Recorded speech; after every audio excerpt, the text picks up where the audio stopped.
from one side and expel it from the other side. And these were toys that were easily available, and he himself has written, these are his own words, that you would break the toy to find out why this is happening. At that point of time, he didn't know the principle of the siphon. And so he has written that it was this simple toy that excited his mind and that made him talk about, think about science.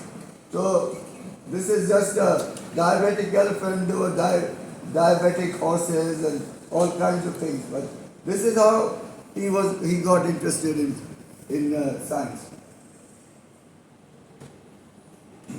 So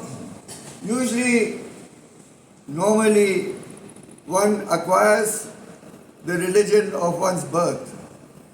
But if you are a man of conviction and you are convinced that there is another way in which you can do greater service, you will do it. So he was born, of course, a Hindu, but at the age of 9, he took to Sikhism. And when he went to college in Lahore, he was greatly influenced by the Brahmo Samaj. And then he became a Brahmo Samaji. Towards the end of his life, he again took to Sikhism. And he has written one of the first, as I will show you, the first treatise on how to manage Gurdwaras. Next please. Next please. So,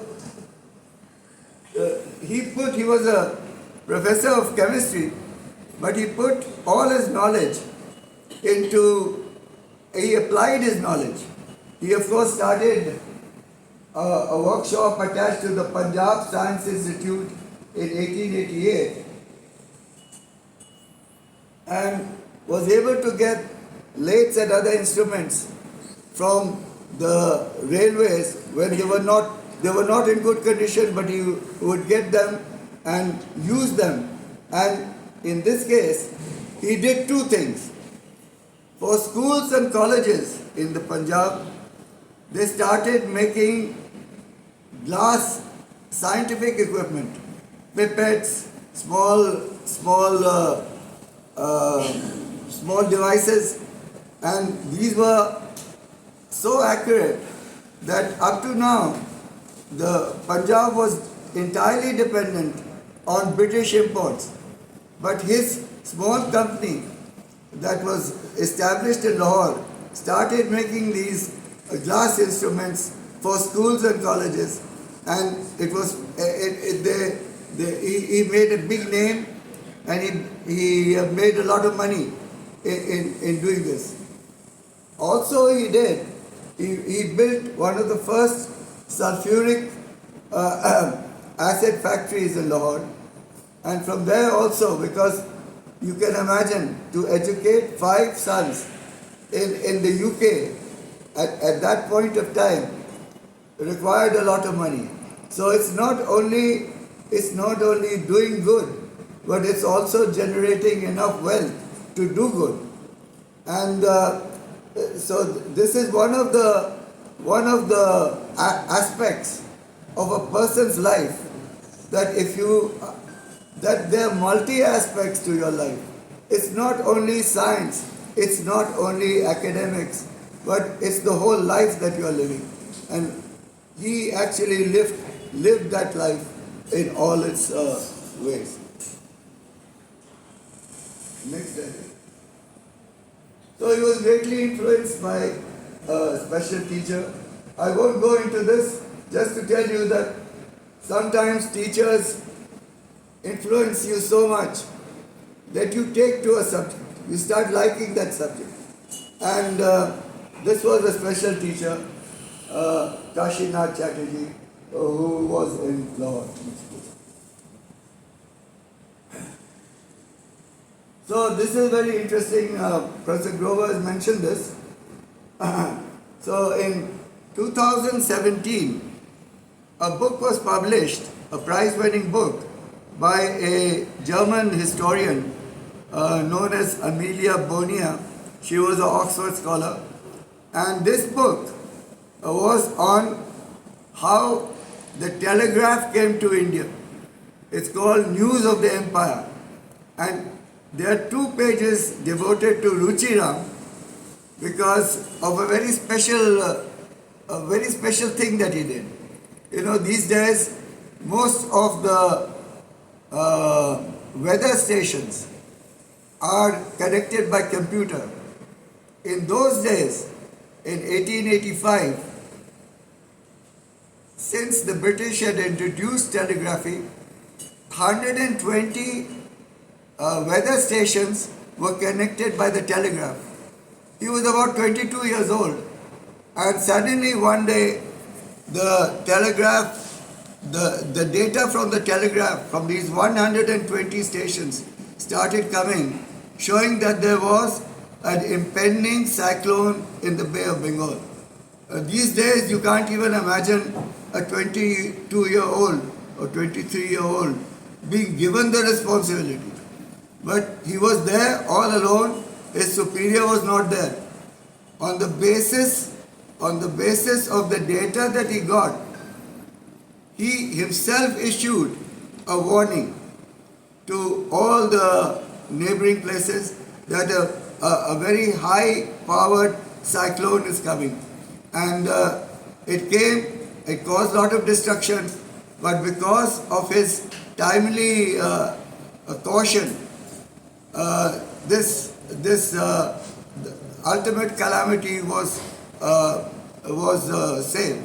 And this book takes the fact that Ruchi Ram was one of the first basically to apply the data from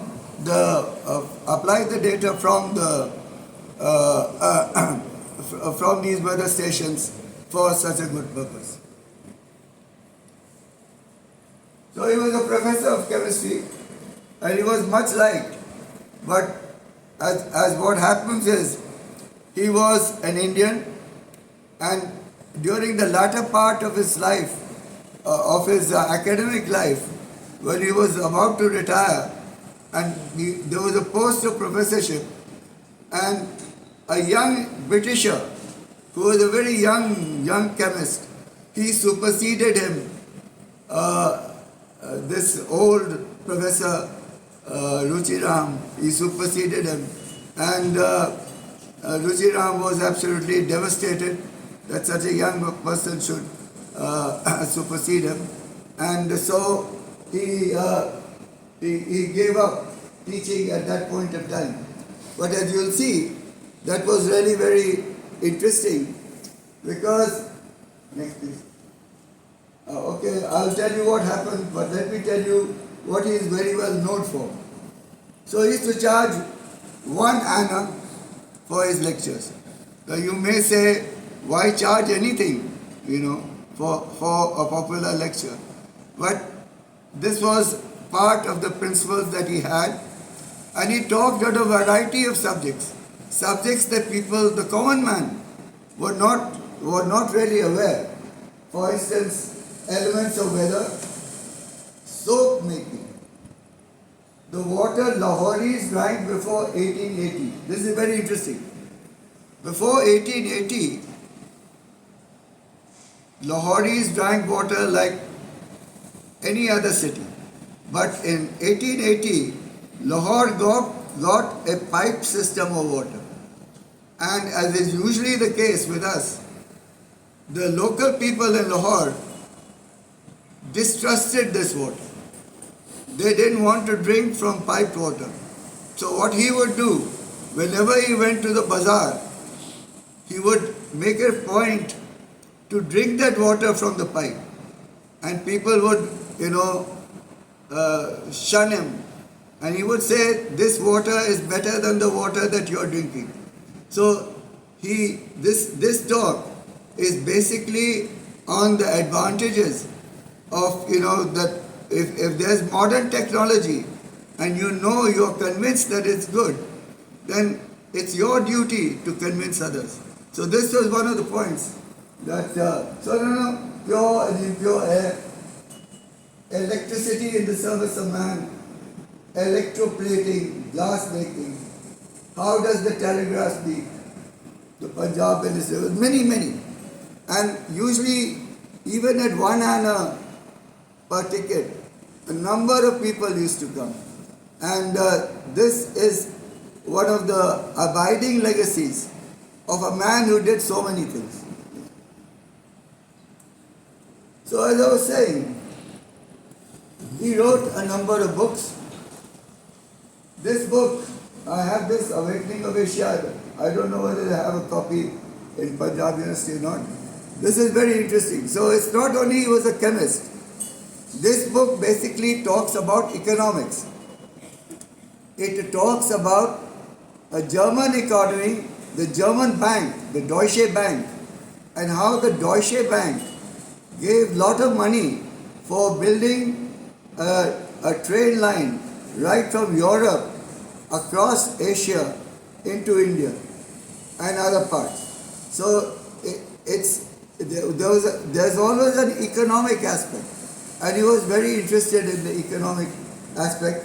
And this book basically examines the economic aspects and the commercial aspects of this kind of activity. Next please. So this is basically his class notes on organic chemistry. As you can see, it's rupees 1, 2 paisa, and it was published in 1914.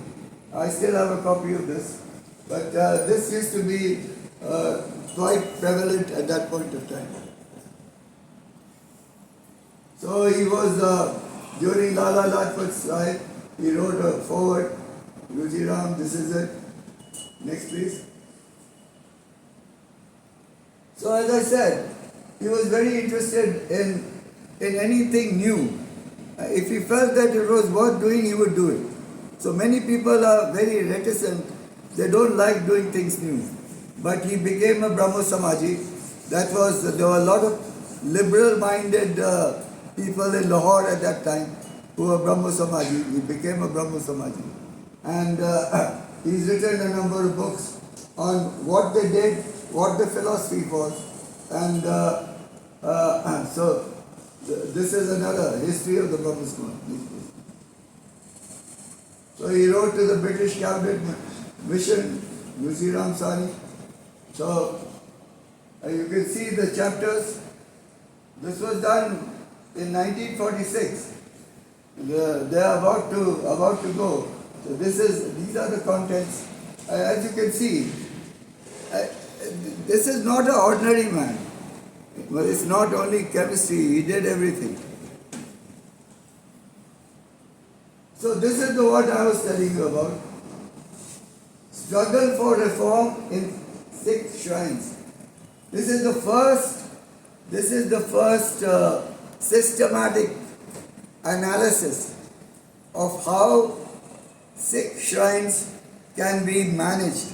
And this is a big thing. This was published in Amritsar. This is a really, I've read it. It's the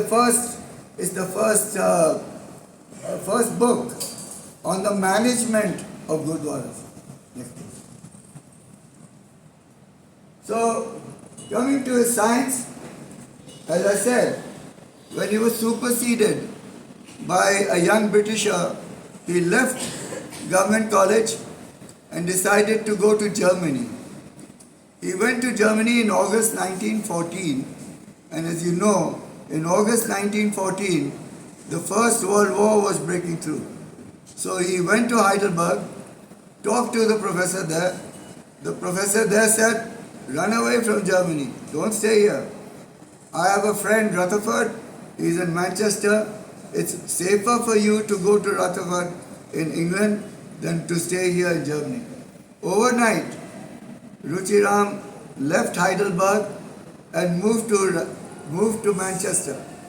Manchester in 1914, as you will see just now, was like the cradle of physics, the cradle of physics in the 20th century.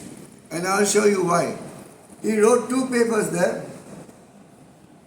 As you can see, one was the photographic action of alpha, beta and gamma rays, and the paper itself was communicated by Ernest Rutherford. And you will see big names. Niels Bohr was a lab mate at that point of time. So this actually was one of the first papers. He wrote another paper. This again was communicated by Ernest Rutherford, the scattering of alpha particles by gases. Well, it says Professor Government College Lahore, but he has left Lahore. And as you can see, that again, Niels Bohr is mentioned as a lab and as a help. So these are basically historical documents.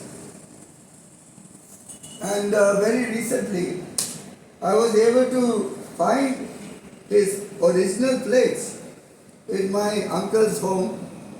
These are photographs of alpha particles taken in 1914 that have survived so far. These are photographs. So you can see tracks of alpha particles. This handwriting is that of my uncle. So so obviously my uncle Birbal was in England at that point of time when his father had come, and it seems to me that there was a very close interaction between Birbal and his father when it came to Ruchi Ram's research. Coming to the end, I'd just like to tell you that we were talking about his many aspects, but as I said, 1945, he has written to my father that I remember I sent a copy of my economic history of India to Sir Vijay Raghavachari.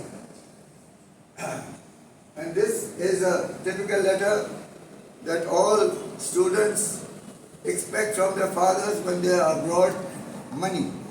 So in this, Ruchi Ram says, "My dear Mulk and Manohar, I enclose a draft of 17 pounds.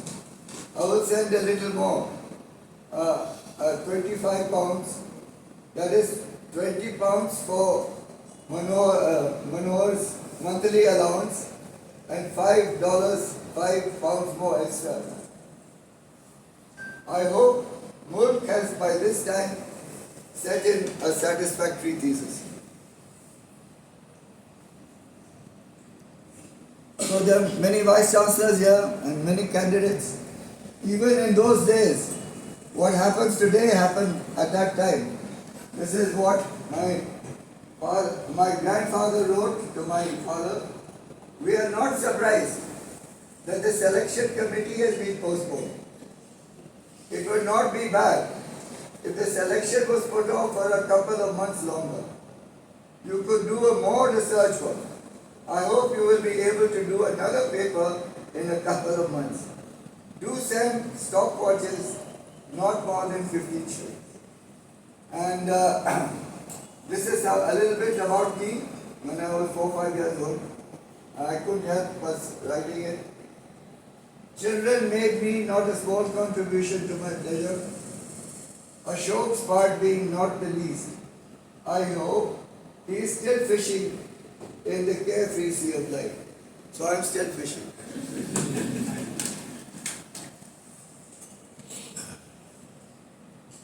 So he went to Heidelberg. I've already told you, Fayance was a great physicist.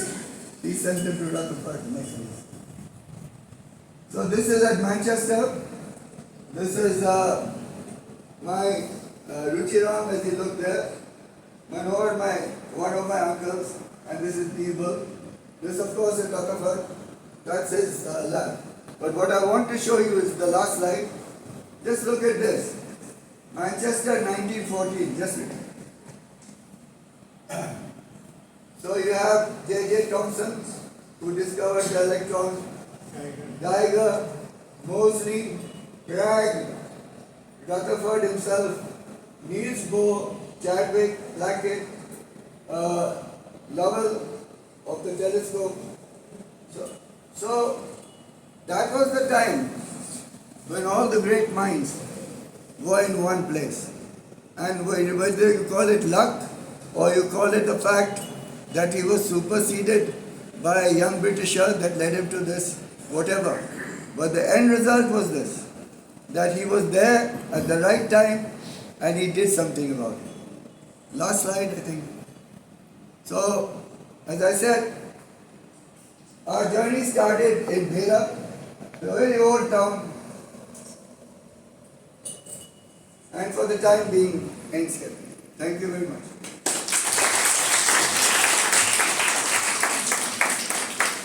I may just add that the honor school system that is practiced in Punjab University even today, proposal for that was not written by someone from this young person who superseded Ruchi Ram, Mr. Williston. He wrote the proposal for intercollegiate honor school system was adopted by the Punjab University certificate in the year 1990. So, things happen, good, bad. Thank you. If there are any questions, I can take them, please.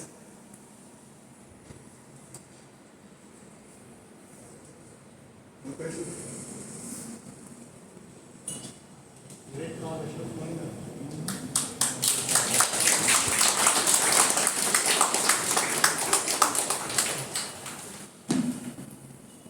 Thank you, sir. Now I would like to request Professor Kashmir Singh for